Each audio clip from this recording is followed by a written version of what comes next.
മൗനം വിദ്വാനുഭൂഷണം. ചെറുപ്പത്തിൽ ഞാൻ കുറേ കേട്ടിട്ടുള്ളൊരു പ്രോബാണത്. അത് പല രീതിയിൽ നിങ്ങൾ കേട്ടിട്ടുണ്ടാവും. ഇംഗ്ലീഷിലാണെങ്കിൽ silence is the ornament of the wise എന്നൊക്കെ പറഞ്ഞിട്ട് കുറേ കോട്ടുകൾ നമ്മൾ കേട്ടിട്ടുണ്ടാവും. എനിക്ക് തോന്നുന്നു അതിൻ്റെ ബാക്കി ഭാഗം മറന്നുപോയതായിരിക്കും. കാലക്രമേണ ആ ബാക്കി ഭാഗം ആരും ഓർമ്മിക്കാത്തതായിരിക്കും. എനിക്ക് തോന്നുന്നു അതിനിങ്ങനൊരു സെൻറ്റൻസും കൂടി ബാക്കിയുണ്ട്.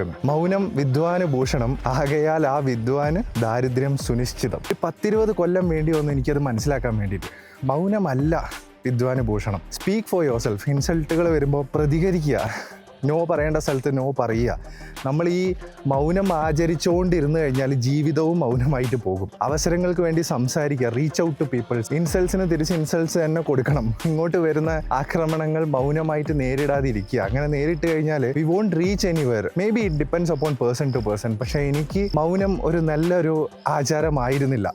So what I would suggest from my experiences, മൗനം ആചരിക്കാതിരിക്കുക. മൗനം ആചരിച്ചുകൊണ്ട് നമ്മൾ വിദ്വാനാകുന്നില്ല. നമുക്ക് അവസരങ്ങൾ നഷ്ടപ്പെടുകയും നമുക്ക് സ്ഥാനമാനങ്ങൾ പോവുകയും നമുക്ക് കിട്ടേണ്ട അംഗീകാരങ്ങൾ കിട്ടാതൊക്കെ, നമുക്ക് കിട്ടേണ്ട നല്ല വർക്കുകൾ കിട്ടാതൊക്കെ, ഇതൊക്കെയാണ് മൗനം ആചരിച്ചുകൊണ്ട് വരാൻ പോകുന്ന സംഭവ വികാസങ്ങൾ. അങ്ങനെ അതെല്ലാം വന്നുകൊണ്ട് അങ്ങനെ അവസരങ്ങളൊക്കെ പോയോണ്ട് ഒരു വിദ്വാൻ പട്ടം ഞാൻ ആഗ്രഹിക്കുന്നില്ല. കുറച്ച് വിദ്വാൻ ആയില്ലെങ്കിലും കുഴപ്പമൊന്നുമില്ല. എനിക്ക് വരേണ്ട അവസരങ്ങൾ, എനിക്ക് വരേണ്ട എന്തൊരു കാര്യമായിക്കോട്ടെ, അത് കുറച്ച് വിദ്വാൻ അല്ലെങ്കിലും ഞാൻ സംസാരിച്ചുകൊണ്ട് എനിക്ക് കിട്ടുകയാണെങ്കിൽ അങ്ങനെ കിട്ടുക തന്നെ ചെയ്യട്ടെ. ഞാൻ ഈ പറഞ്ഞതുകൊണ്ട് മാത്രം ഒരു കൺക്ലൂഷനിലേക്ക് എത്തണ്ട.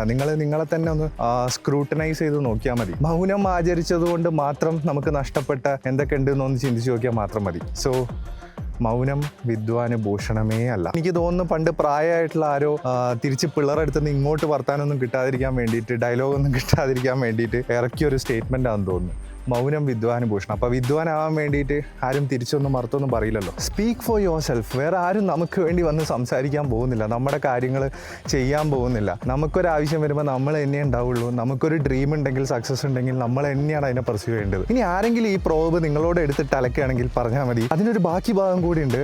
വെറും ആ സെൻറ്റൻസ് അല്ല, അത് കംപ്ലീറ്റ് ആവുന്നത് ഇങ്ങനെയാണ്: മൗനം വിദ്വാനുഭൂഷണം ആകയാൽ ആ വിദ്വാന് ദാരിദ്ര്യം സുനിശ്ചിതം.